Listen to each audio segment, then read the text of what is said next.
There's something wrong with me. I cannot hide it anymore.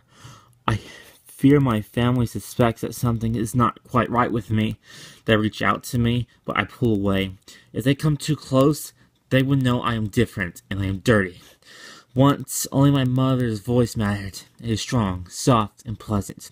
She tells me everything I need to know, and I follow her instructions without question. She rewards me with her singing, which none can match in tone and beauty. It was only once, a brief distraction by another sound. I chose not to listen to her. For one brief moment, I listened to another song. That was all it took.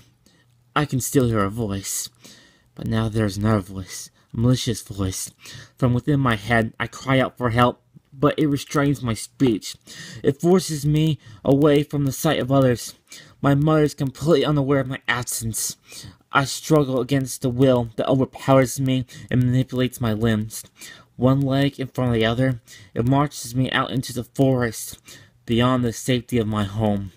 It grants no rest or reprieve. It is not long before I can no longer hear my mother's voice. I rebel against its control, and it answers my struggles by making it clear. It is much more than just a voice in my head. I can now feel it moving in my head. The pain in my head causes flashes of light to explode in front of my eyes. As I shuffle onward, it halts my body in an unfamiliar place. Deep within the forest, an invisible hand grabs my head. It pries my mouth open to an unnatural width. With insidious intent, it clamps my mandibles down into the stem of a leaf. It is external, useless, immobile. The pressure and pain build in my skull, and the light grows dim before my eyes.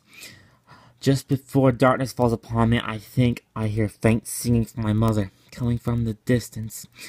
I hear a comforting lullaby being sung as a fleshly stalk explodes from my head. It emerges from the shell that is its womb, glad to be freed from the constraints of its expendable vessel. Now it all needs to grow and wait. Soon its spores will appear and fruit all over its body. They are separate, but still one mind and one body. The spores will soon be released and travel the currents of the air, across the lands, listening for the voice of another royal mother. The only desire for the children is to listen to its song instead of hers. Just a moment is all it needs.